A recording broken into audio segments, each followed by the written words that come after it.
If you haven't heard about Anchor, it's the easiest way to make a podcast. Let me explain. It's free. There's creation tools that allow you to record and edit your podcast right from your phone or computer. Anchor will distribute your podcast for you so it can be heard in Spotify, Apple Podcast, and many more. You can make money from your podcast with no minimum listenership. It's everything you need to make a podcast in one place.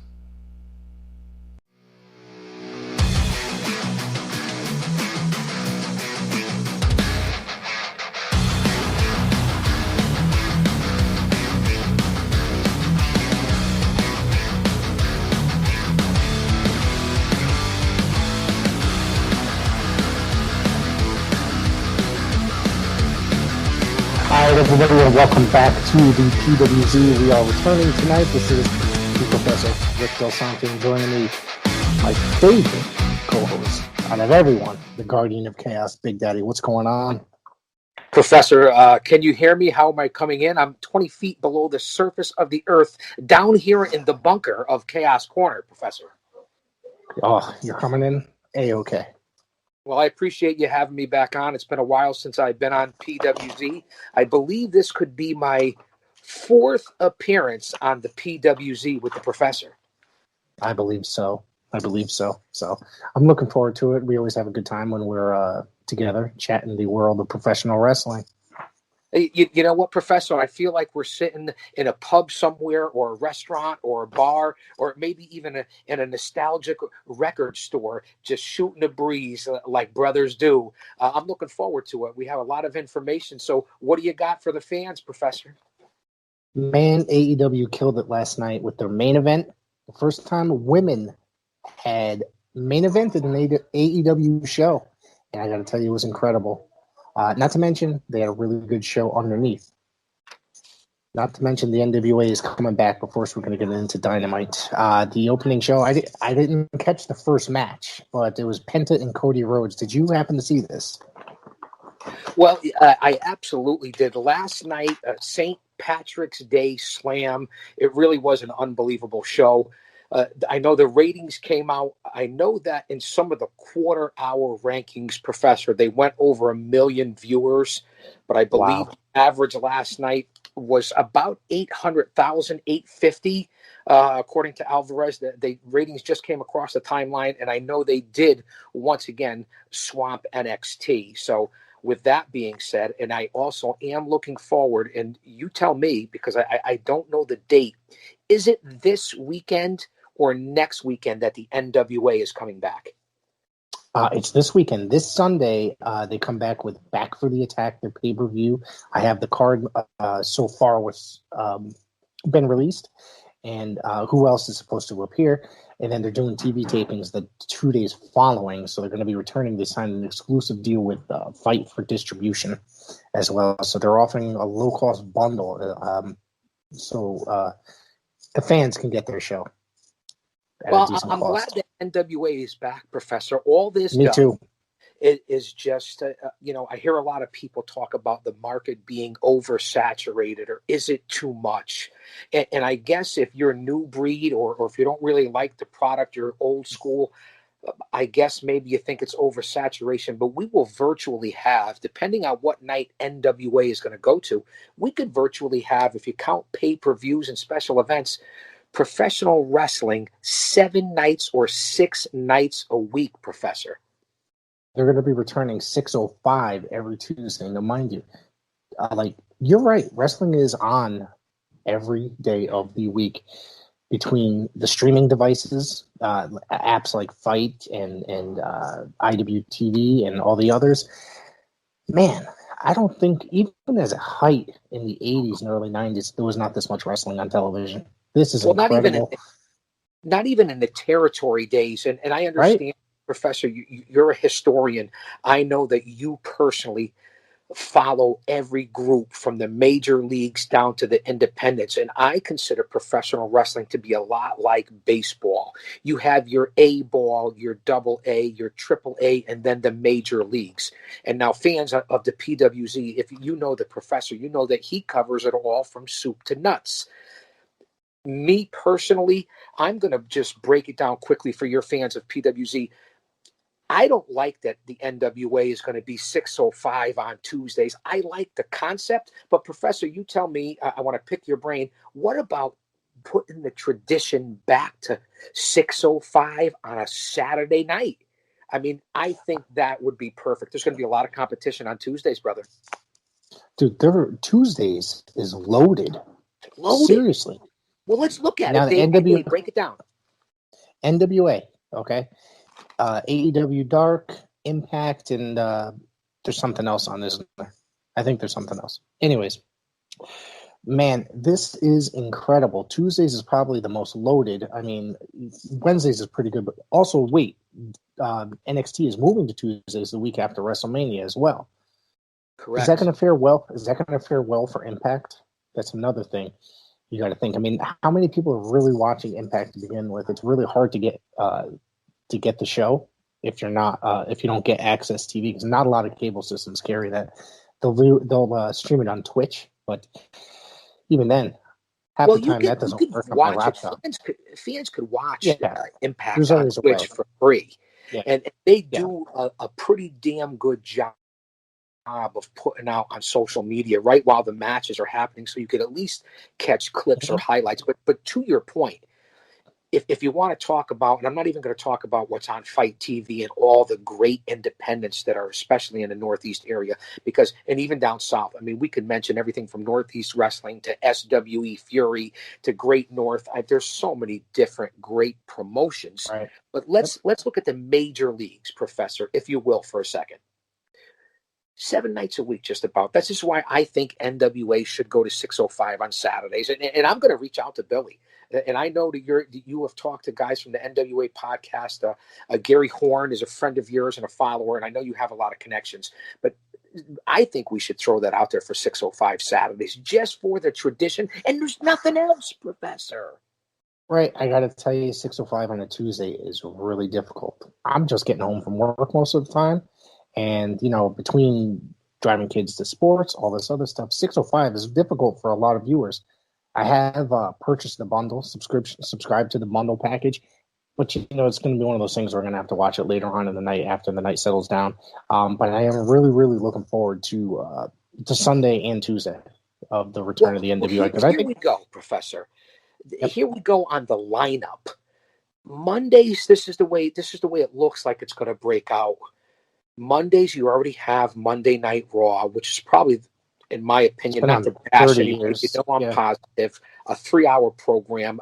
I don't like the product, but Monday you have Raw. AEW Elevation on YouTube now with Big Show and Tony Schiavone. Tuesdays you have Impact on Access and on Twitch. You also have AEW Dark, which is expanding like you wouldn't believe on YouTube. Throw in the NWA now at 6:05 Wednesdays, and NXT is moving to Tuesdays. So that's 4 different programs. Let's go to Wednesdays.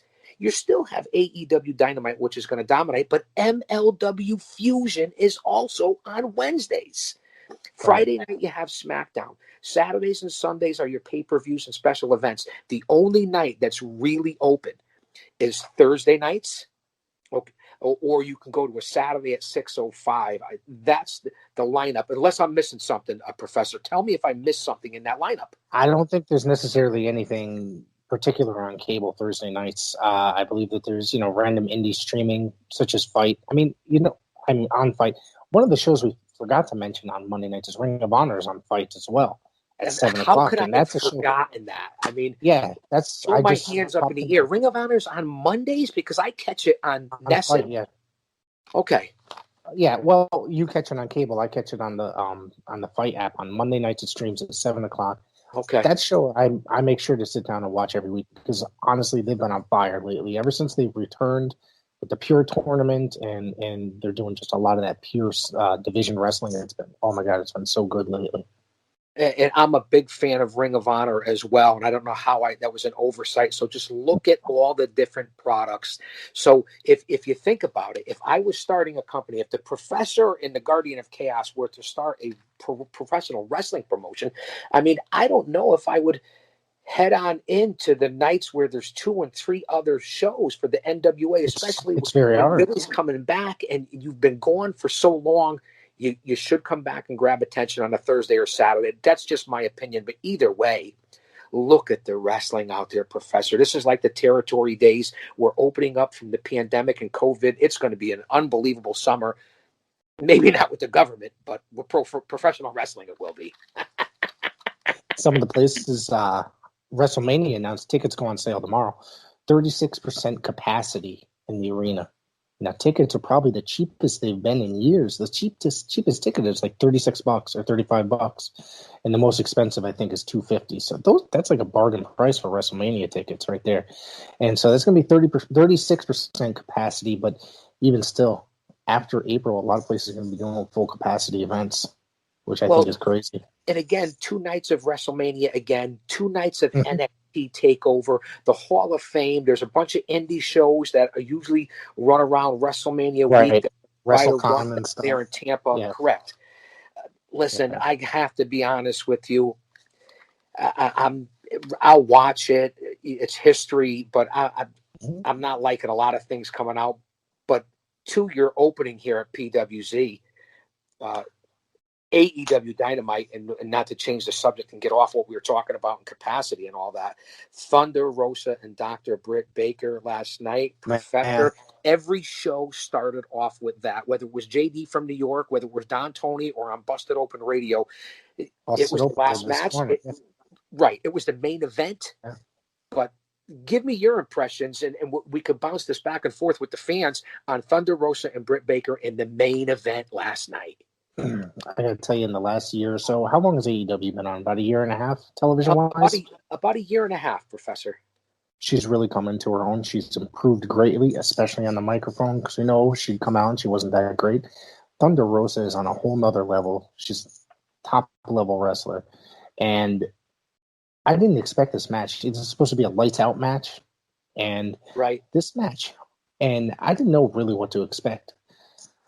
All of a sudden, Britt Baker pulls out that bag of thumbtacks. I was like, holy shit. In a normal wrestling, you can watch any normal wrestling match by today's standards. You're going to see a table or a chair. And then all of a sudden, they got a little grody. There's a lot of blood. I've never seen women bleed so much like that in a wrestling match. I mean, this was the match itself, though. I'm calling it now. It's March 18th?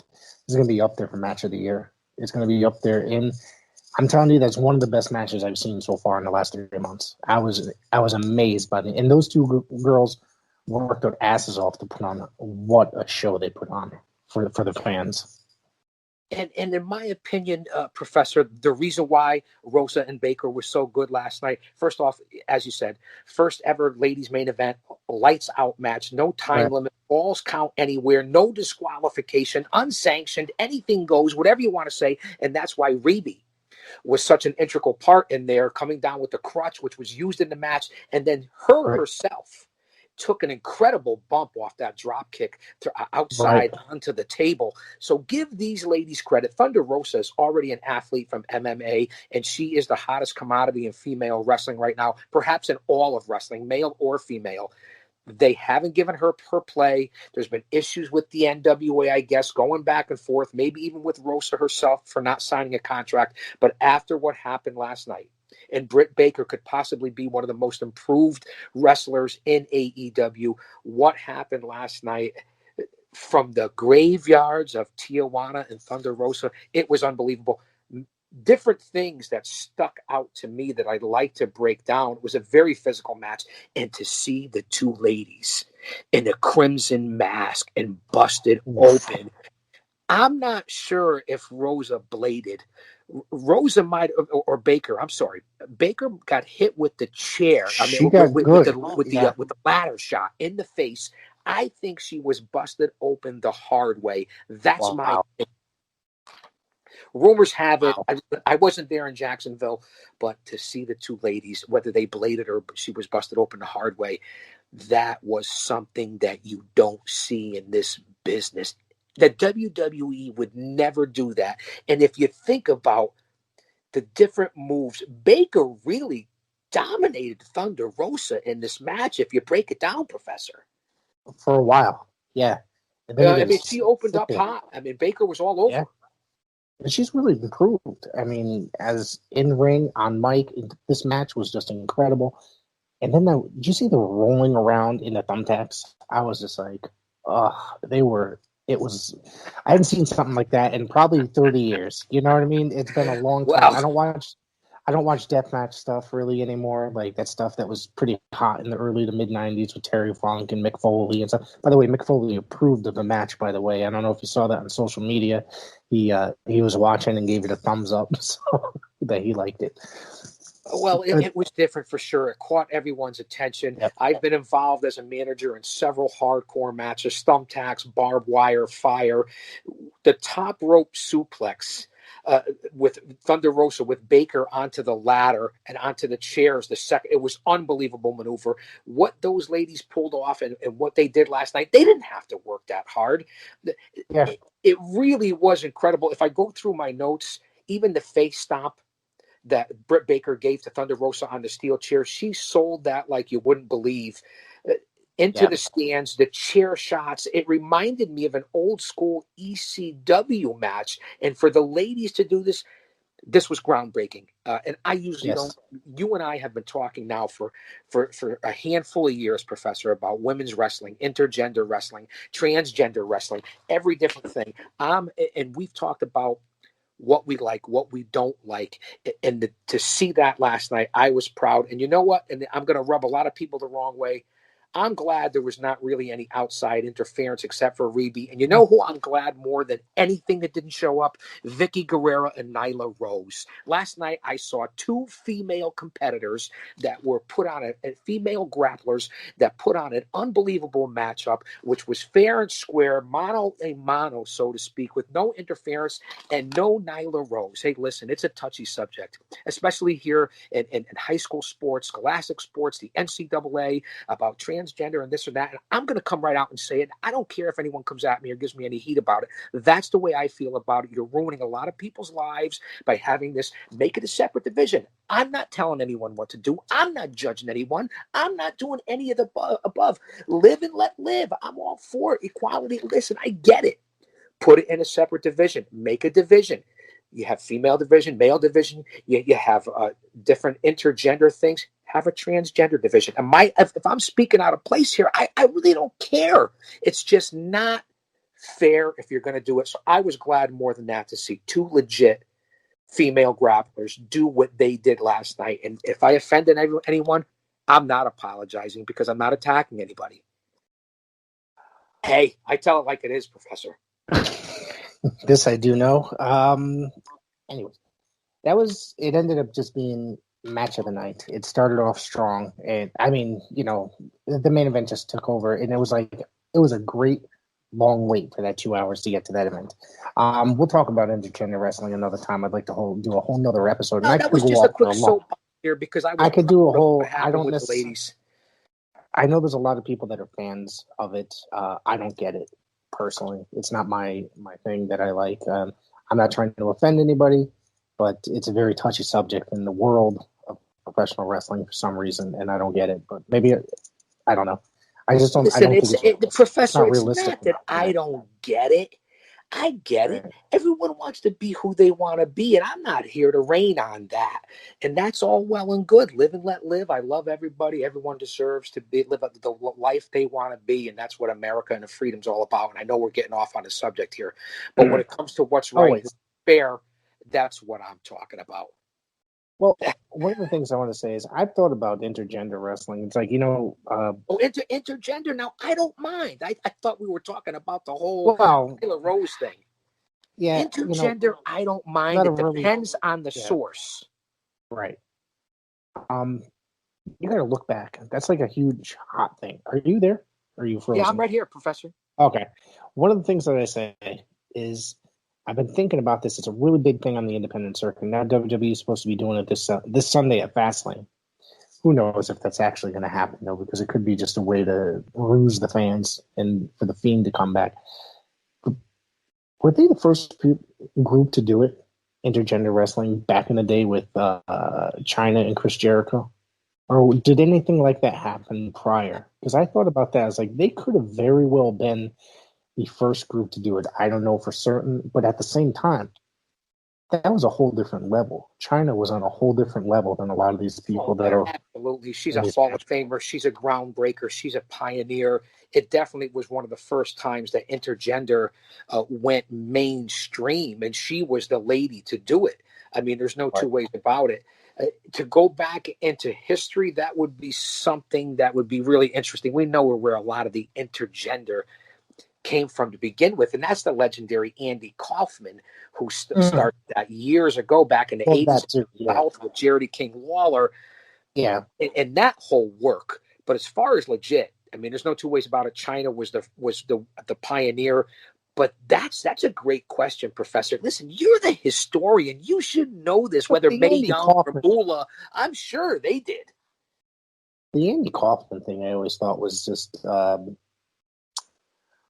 it's just a bunch of to try to make him look weak against Lawler or whatever. You know what I mean? Make him look like a punk. I mean, maybe I'm not saying it right, but it was just I didn't think that it was really something spectacular like they make it out to be in the modern age as far as that kind of stuff goes. Well, while it was going on during the 80s, I was in my middle 20s at that point.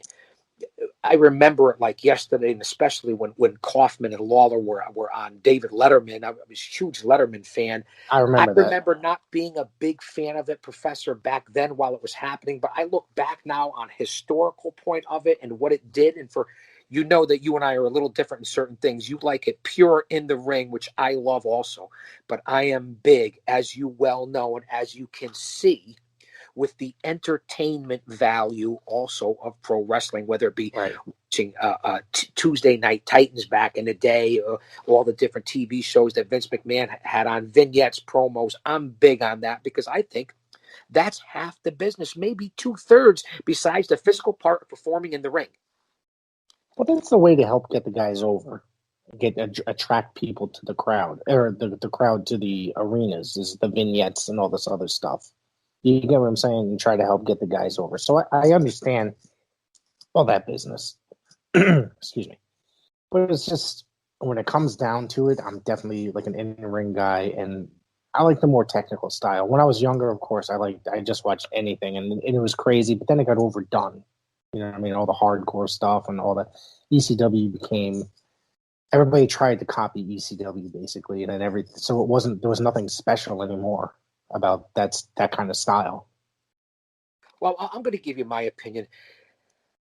I love all professional wrestling as long as it's the way it's supposed to be. Right. By that, I'm not talking about new school versus old school. I'm talking about, I'm not down with any of this backyard wrestling bullshit. I'm not down with any of this untrained wrestler stuff. I'm not down with any of this.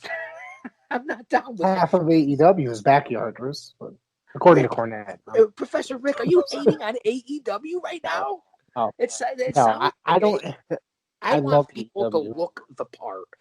I want you to walk into the arena, come down the aisle, walk to the ring. I want to be able to see you and have you look the part, act the part, be the part. Not some guy in a ripped shirt or ripped jeans or someone who hasn't been trained or in somebody's backyard. To me, that's not professional wrestling. You keep it in the ring. You do it the right way, and you've been properly trained. I can watch it anywhere. It's like my love, as you can see behind me, of Major League Baseball. I can go to Citi Field or Yankee Stadium or Fenway Park and watch professional baseball, especially my Metropolitans, and I can go to a Little League World Series game or Legion ball and sit there and watch 10 games in 90-degree heat. That's how much I love it. I feel the same way about professional wrestling. I could sit at Paradise Alley Pro Wrestling and sit there like you've done in the past and watch 3 shows in one day.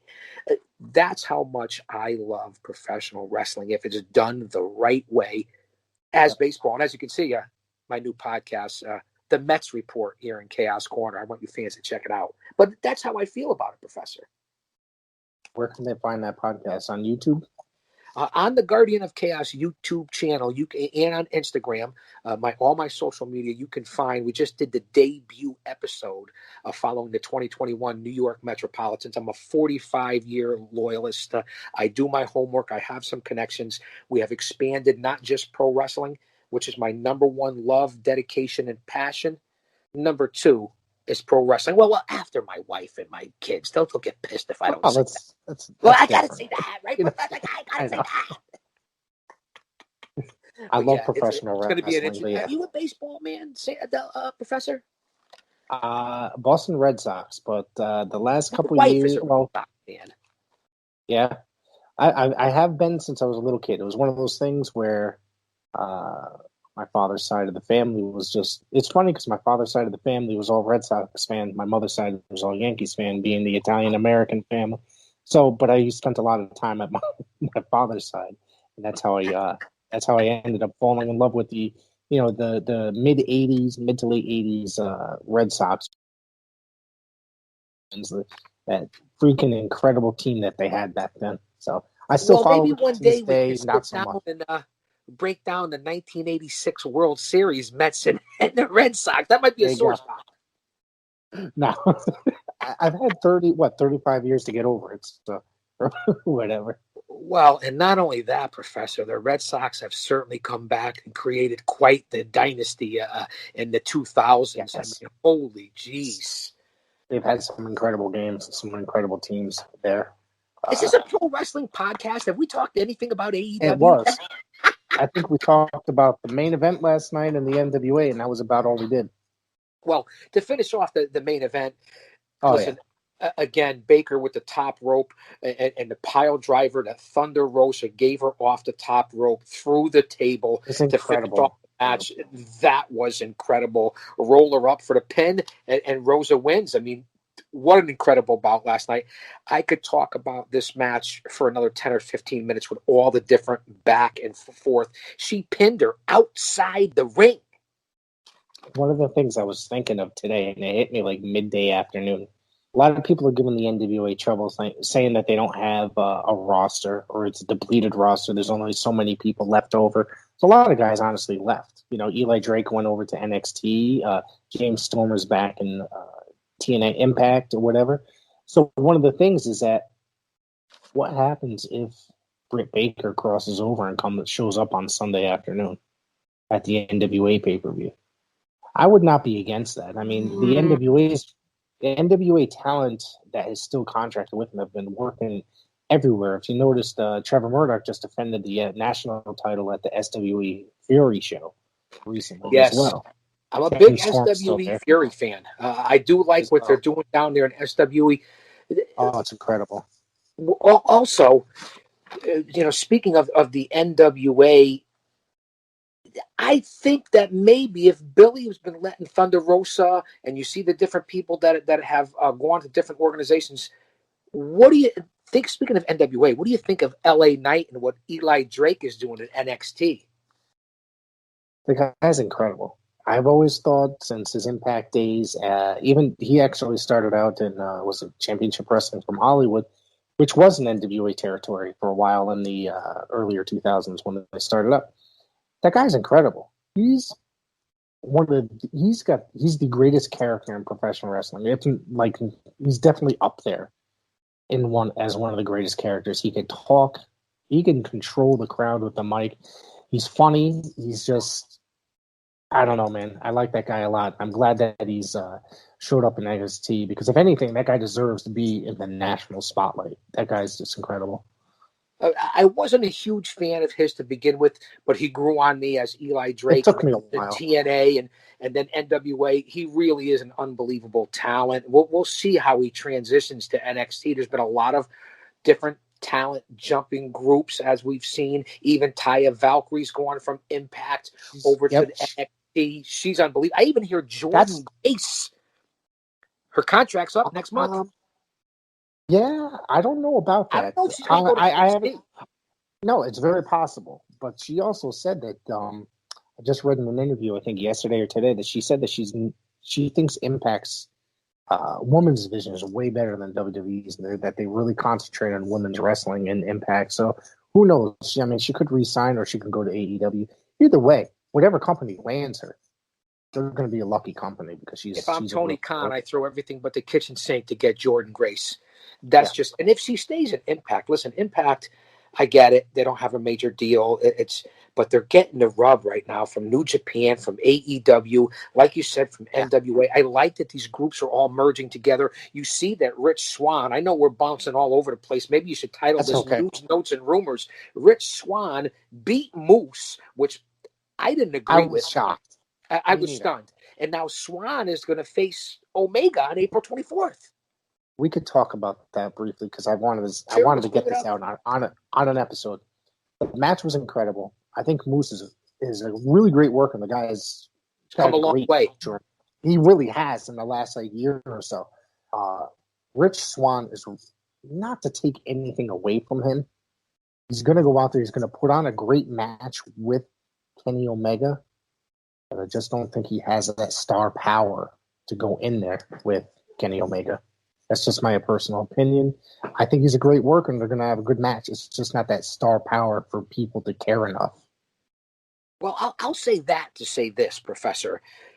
I like Rich Swann. He's obviously an unbelievable athlete. But again, and again, maybe this is my old school part coming out. I want my heavyweight champion, the face of my company, to be a guy that's going to be larger than life. Rich Swann would be a great U.S. champion, intercontinental champion, maybe a small run as the heavyweight champion, but Moose, since he turned heel, is much more believable, in my opinion, to beat Kenny Omega than Swann. Nothing against Swann. Nothing against guys like Jay Lethal and Jonathan Grisham. And I can go on and on with guys that I consider to be light heavyweights that don't fit the heavyweight championship in my view. Just saying. I think that I think Moose and Omega could have had a great match, and it's much more believable, in my opinion. As far as Professor, maybe not technically. I think Swann will give as you like to say, a better in-ring performance technically, but I think Moose would have been more of a threat to hurt Omega. And Moose, in my opinion, also has that star power. He's come into his own where it's I look forward to seeing him on my TV every week when I watch Impact. I really do like him. Like you said, he's come a long way, and he's one of the better Impact originals, I guess you could say. And Impact does not have a lot of originals because it's just I've always considered Impact to be like purgatory for professional wrestling when they leave one company before they go to another. It's sad to say, but it's like I enjoy Impact. I mean, I really do. I do. Yeah. With the exception that they've made a lot of bad decisions over the years, but they've got a lot of, they're a good company. I think they're going to rebound right now. Scott D'Amore and Don Callis are doing good things hooking up with AEW. I'm just riding the wave on this, Del Santo. Yes, I am not a negative guy in the business. No. If I see shit, the good, the bad, the ugly, I'm going to call it out. Or if I'm surprised, I'm going to tell it like it is, but I'm going to keep it positive because I love the business. So I see the positive, but I'm going to tell it like it is. Speaking of that, how about the biggest upset I've seen in quite some time in the tag team division? Finn Juice goes over on the Good Brothers. I missed it. I didn't catch the whole show, but that's amazing. Well, you don't need to know anymore. Finn Juice coming over from New Japan. They used to be Ring Boys or whatever they call them over there in Japanese. What do they call them? The boys or the young boys. Which is a culture thing for rookies over here in Greenhorns. For them to come into Impact, and again, they're not large guys, but they're huge. They're great grapplers. Listen, Finlay doesn't get any better. He comes from Finlay's loins. Juice Robinson went over to New Japan and made himself into a superstar. But to me, and I'm just going to say it again, it's not believable. I didn't buy it. I think you're right about that because look at Gallows. The guy's enormous. And Carl Anderson, I think, is great. I think that guy's awesome. But I think they're a good wrestler. Oh God, yeah. And I think the two of them, they're a really good team together, the Good Brothers. But like you said, it's not believable. One of the things I wanted to say about this is Don Callis is doing his best work in the last 20 years right now as Kenny Omega's assistant or whatever he's doing. Ever since he was like Cyrus in ECW or whatever, and when he was the Jackal. He is doing his best work Part of right the now. network. Yes. He's doing his best work right now, and that guy I look forward to seeing on TV every week because he's just has me dying. And that segment that they did last week on AEW where they 69 in the middle of the ring was just fucking hilarious. Professor, you like that, but you don't like some of the entertainment that I like. I would have thought you would have turned the channel on that one. No, I cracked up because I did crack up at that because you have to watch the pay-per-view a couple days prior in order to get that joke because it was a dud, all that fun stuff. You alluded to this, and I agree with you about Callis and what he's doing. I see good things for Impact moving forward. I just can't wait for the fans to get back. It has really missed everything, whether it be baseball or the other sport. Yeah. The fans are coming back. It's going to make things better. And just to transition back to AEW from last night and St. Patrick's Day Slam, you alluded to this. And give the fans your thought, and we'll break it down to open up hot on AEW. And they've been doing this now for several weeks in a row. I think it's smart to grab it away from NXT. They open up with a great match, whether it's Shaquille and Cody. And last night, Cody versus Penta. Break it down. I actually missed this show. I think I mentioned it in the beginning. This match. You said you saw Cody and Penta. No, I wrote it down because I saw it. I actually tuned in right after this match. I think it was a kids issue. Oh, let's skip on the Cody Penta match then. Let's fast forward. Okay, and then I have it right down here. Jade Cargill and Danny Jordan. This is basically a squash, really, right? Listen, a belly-to-back suplex. She looks great. She rolled her over for a pin after the face-first sit-out power bomb. Like you said, it was a squash match. Yeah, and that's something that I like that AEW's bringing that back, the squash matches, because it's like those need to happen to help get characters over, to help get when we grew up in the 70s and 80s and the early 90s, squash matches were a major thing in professional wrestling on regular television, and they help get the guys over. It builds your persona. It builds the character. It builds the storylines with psychology and storytelling. And I couldn't agree with you more. I like that part of it. And if you've seen Professor, they had red velvet in ringside, so there's more to be heard from there. Right. One of the things I really did. She's all right. Tell me what you think. Listen, obviously she's green. She's training at the Nightmare Factory. She needs a lot of work, but her physical appearance and her small amount of what she has shown, what do you see from her in the future? Based on physical appearance, I think she could go really far in this business. She's a beautiful lady. She's got that build that she could be she could be a major star. Is she training with the Nightmare Factory? Is that what the story is? Correct. A lot of these guys are training with Dustin Rhodes and QT Marshall down there at the Nightmare Factory in Atlanta. That's where she came out of. They're about to launch a series too. The school. They're supposed to start having basically YouTube specials where they feature their students on the. They have a lot of talent down there. The Monster Factory in New Jersey does the same thing. Yeah, I've watched a couple of their events. Now that guy, Danny Cage, I'm sure you read about this. He stopped an event last week where somebody was yelling out racist stuff over this past weekend. He said he's not going to tolerate it. Well, listen, I couldn't agree with Cage any more than that. Anybody that comes out, listen, not only is it wrong, morally, spiritually, emotionally, society-wise, and trying to be positive and move forward. Anyone who comes across with anything like that, listen, they always say don't talk to family and friends about politics and religion, and I agree with that, although we live and let live, and you should be able to say whatever you want and debate and move forward. You say anything when it comes to singling out a certain sector of the population, I don't care if it's male, female, transgender, gay, whatever you want to call it, homosexual, whatever it is, skin color, race, you don't do it. I was saying this earlier, watching several things. I don't understand what people don't get. We're people. We're all the same. It doesn't fucking matter. Everybody stop trying to be different than who you are. That's one thing that I get passionate, and I say it on whatever show that I'm on. We're all the same people, Professor. I don't get it. You gotta But we'll calm get off down that. with that. So we'll get off that soapbox. I So would toss it MJF, too. Get out. exactly. I would have just tossed the guy out. He just stopped the show, said he's not going to tolerate at the show. He gave out his number, said if you want to talk about it, you can call me. He gave out his phone number, and then he just left the show.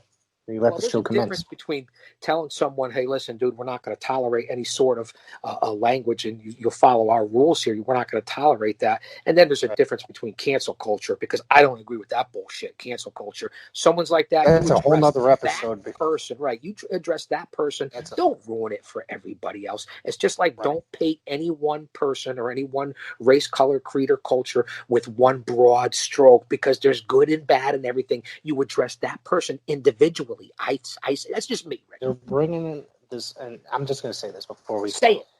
This whole cancel culture thing is ruining shit that's been around for over 100 years, if not more. Some of it I may agree with. It could be very sensitive. Everything's up for debate. Fucking cartoons, children's toys. What was the other thing? Cartoons, children's toys, some other Books, bullshit. toys, Children's everything, books. movies.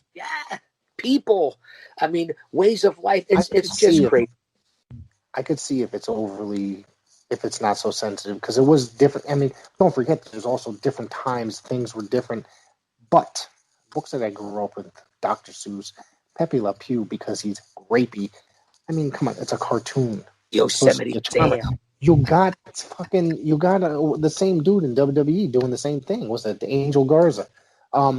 So you got. I'm sorry to get off topic here, because we could do a pop culture show another time. Oh yeah, we could just go on and on about this. But anyways, it's like, you're ruining stuff that I liked as a kid, and I could still watch. That's what I say. And I'm not going to second guess it, and this whole Mr. Potato Head making it, non-gender. I get it. Listen, when you bring in politics, religion, social justice, skin color, orientation, you bring all that stuff into sports or entertainment or into pro wrestling, you're ruining it for people. Keep it where it's supposed to be. This is supposed to be our escape. I understand people want platforms. You want to be influenced. Don't live it with your head buried in the sand. But there's a time and place, and don't do it where it's not wanted. With that being said, Professor, your thoughts on MJF, the Pinnacle? I'm going to tell you something. Holy shit, I have not heard Tully Blanchard speak that way since 1989, 1990? Holy shit, that guy still got it. That was one of the, I got to tell you, this whole segment was one of the highlights of last night's Dynamite. I loved it. Absolutely loved it. It was incredible. Well, Tully Blanchard could still talk. I mean, he really can. Oh my God! Cut a promo like no other. Yeah. When was the last time? I think the last time I saw him, the closing days of the AWA. To be honest with you, I think his dad was there as one of the not promoters, but one of the bookers there, and he had come in because he didn't get the job in WCW after he left WWF. But that guy could still talk. That's probably the last time I heard him cut a promo that way.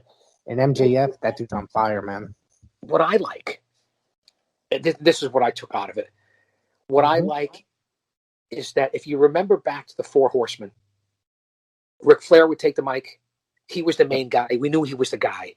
But then Arn Anderson took over, and he had his segment. And then it went to Tully Blanchard. But you knew who the guy was, what they did last night with Tully starting it off. And then MJF took over the microphone, and he ended the promo right in your face. What I would have liked to have seen is maybe give the microphone to a couple of the other guys, FTR, or I don't know how good Wardlow is on the mic. I've only seen a little bit. But then you see him come up with the nicknames War Dog Wardlow, Double S the Chairman, Cash Money, and Dax the Axe. I like where they're going with it. The Pinnacle, okay, I guess I can accept the name. They've already made T-shirts. I think they came out today, and I was not impressed because I would have jumped on it with those guys being involved. But and didn't I see you with a T-shirt for every day of WrestleMania Challenge on Busted Open Radio? Yes, I'm actually. How many days today, in a row, Professor? Tomorrow, I think, is 47. Still got more. All the way up until April 11th. So I've been doing it. I'm trying to if Dave could do it and Tommy could do it. Well, Tommy, I think, probably got 1,000 shirts. So it's like that guy's T-shirt collection every Wednesday when he pops up is hilarious. We have to guess his shirt, right? He's gotten some good ones. So now you telling me that you've done it 47 days in a row and you still have 11 days left? Yep. Are you going to make it, Professor? I believe so. What did you wear today for the WrestleMania challenge? Let's check it out. Shirt. Or this Randy Savage shirt. Freak out. Oh, yeah. Snap it to a Slim Jim. That's a great shirt, Professor.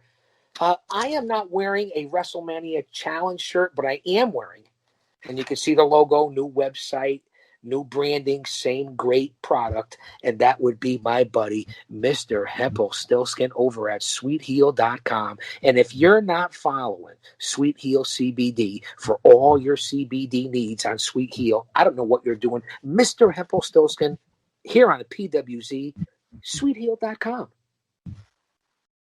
Unbelievable. So what else? You got, Big Daddy? Listen, Professor, we know that we're short on time here. We could just quickly go through that. Listen, the big nights that, like you said, the big things that came out of last night was the Pinnacle and their venues and their promos and vignettes and getting on the airplane all dressed up. It's just like the Four Horsemen. I'm interested to see where that goes. We talked about Britt Baker and Thunder Rosa, what an incredible match it was and what it's going to set up for the future. They need to build that women's division. That was a great way to start it. Cody and Penta, you didn't watch it, so I'm not going to break it down. We do know that Cody Rhodes went over in that match. It's a great bout. Go back and check it out. We're going to cover it. It was a great way to open. AEW's been open up hot to get the ratings, to get the viewers. I liked how they... We can quickly just talk about that. Yes, go ahead. Because you asked me before, probably about 15, 20 minutes ago, it's always important to start with a barn burner, like something that's really good. The light heavyweights or just like a fast-paced match or something that's going to be really exciting and not make those fans click the channel to the other show. Now, obviously, that's what AEW's been doing. Yeah. And I mean, that Shaq match went way better than I ever anticipated it to be, to be honest with you. I covered that in Chaos Corner. If you come to the channel, Professor, it really was a revolution to me. And then Dynamite the week before, take the exploding barbed wire death match out of it. It's been a very solid product. Hey, listen, it's not for everyone. The leg slaps, the whole 9 yards, the no rules, but at least they're creating stars. They're telling stories. It's a viable alternative.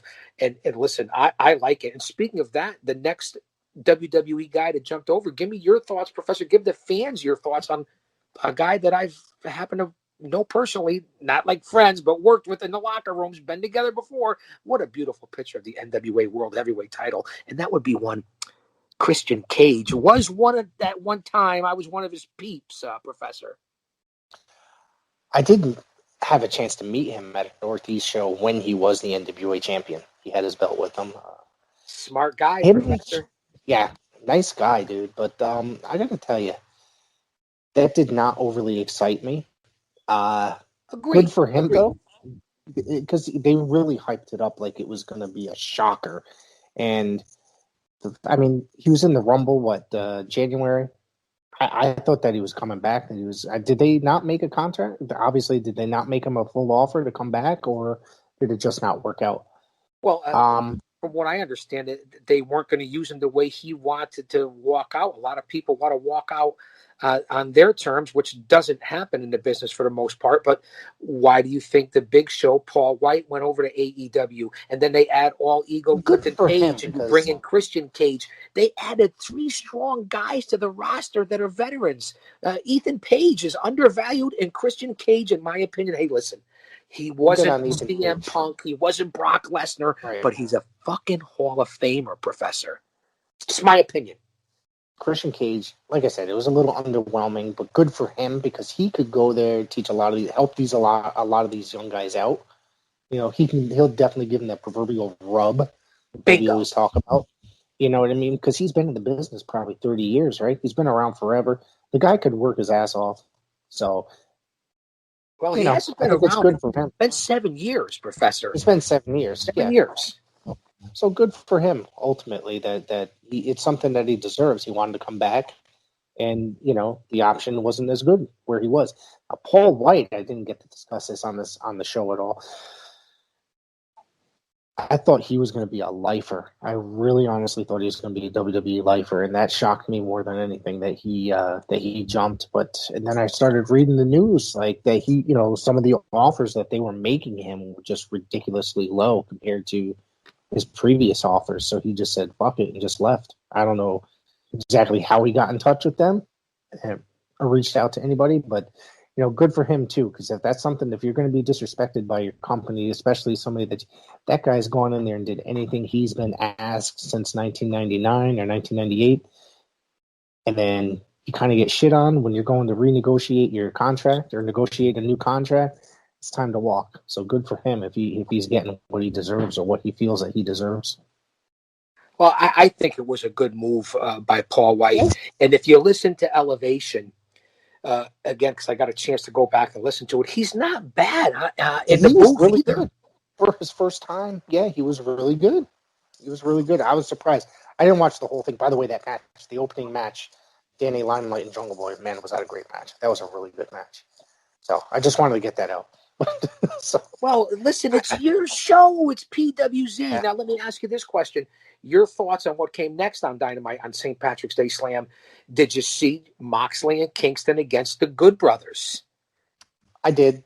That was a little bit chaotic, you know. To say the understatement. To see that, you know, Eddie Kingston's, that guy's a champion. That guy's been around forever, and he's really, I loved seeing him on national TV right now. I think it's incredible. It's incredible.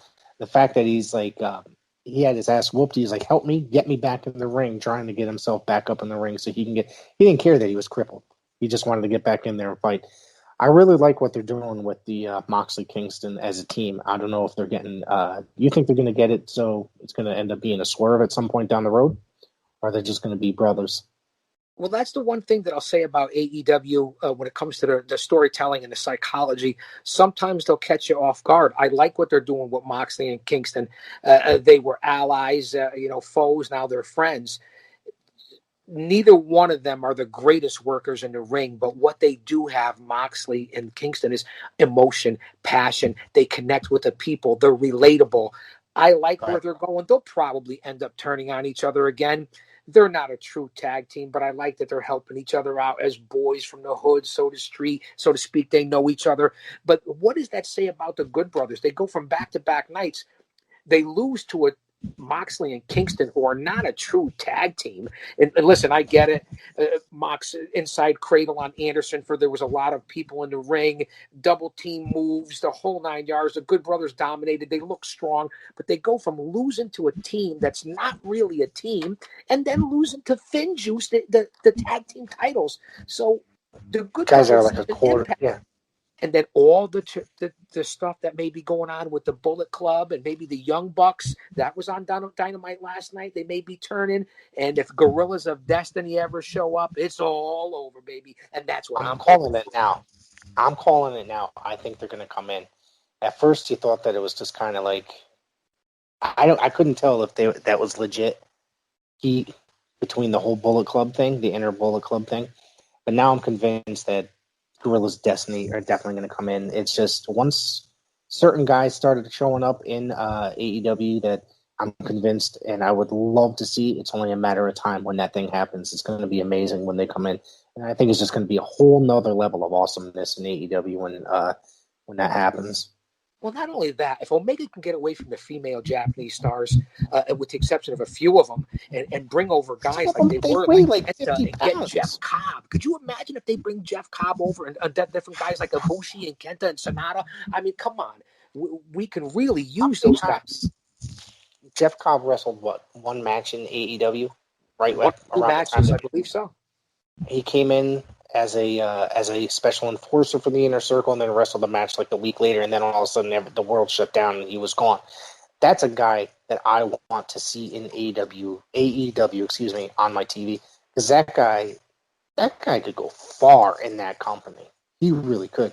And then, like you said, the other Japanese talent, Makoto Ibushi, Okada, like all the big stars that can come over there. It's just, that would be just an incredible crossover. That would be very good for them to help them market AEW in Japan in the United States. And then throw in the New impact Japan, effect as well. I mean, all those countries, right. and who knows if they'll give NWA the rub. But before the GOD or anything else happens with New Japan or the Bullet Club, so to speak, I see the Young Bucks having an issue. You see the Bucks walked away last night. Omega was pissed. He walked off. There's a lot of things that are going to happen. And I think the Young Bucks are going to end up feuding there with Omega and maybe the Good Brothers, and you're going to see a big change. And I believe the Bullet Club is going to disband in AEW, or at least into factions. Just my opinion.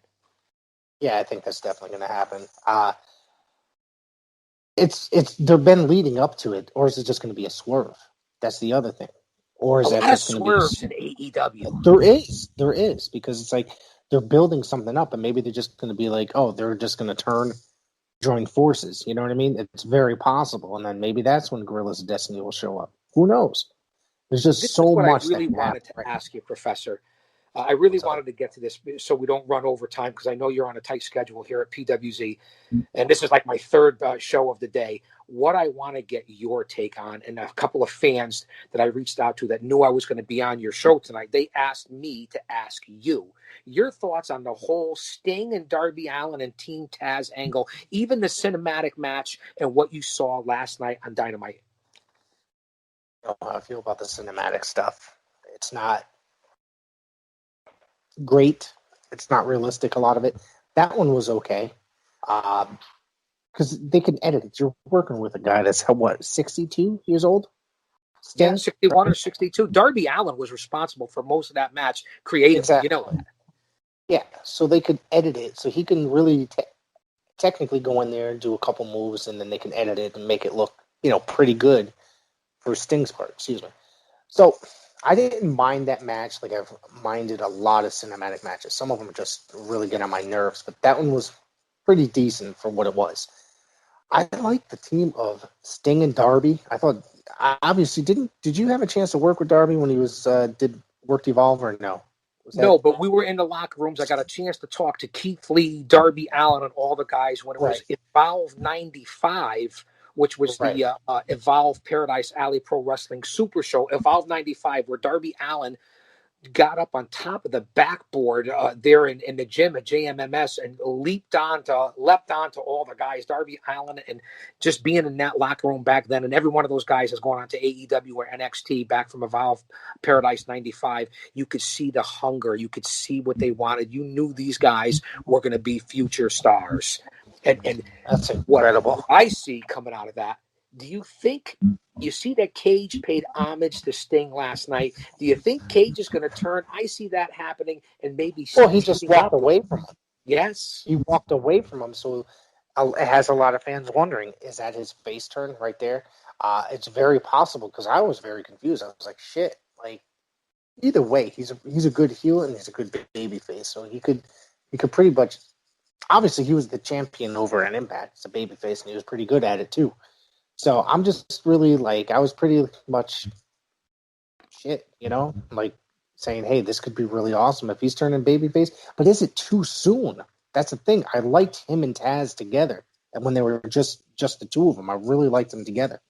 Well, it may not be happening as soon as the fans think or we think, because let's not forget the Murder Hawk Monster and Jake the Snake Roberts are trying to get in Sting's face right now. And I love that angle with Archer and Jake the Snake. What are they going to do? How are they going to do that? The Murder Hawk, look how big he is compared to Darby Allin. Which sounds like they're going to go for that match soon. Excuse me. Well, look at Cage. Cage got in there with Sting, and Sting took it to his ass at 61 years old. So maybe it's going to be, the Murder Hawk and Sting, or I don't know, or maybe Darby Allin. Listen, he's a wingnut. It's not believable if he was to go over on the Murder Hawk Monster. Exactly. That's what I'm saying. Yeah, it's like he'd have to go in there. How they they'd have to have it if it was to go over, where there's just like a big brawl and, Sting went after him or whatever, and then knocked him for the loop. And then Darby jumped on him or whatever. Because otherwise, the only thing you could do is have the Murder Hawk go out there and basically kill him. You see what Cody Rhodes and Tony Khan and everyone's doing there in the front office. They're working on 2 or 3 different angles at one time. You see that they're breaking up into different factions now, which I notice in AEWs now, whether it be Team Taz or the Inner Circle or now the Pinnacle, the Dark World Order, the Dark Order, if you will. We have different factions, the Gun Club. You have the Nightmare Factory. We have all these different factions in AEW. That's what I see coming out there.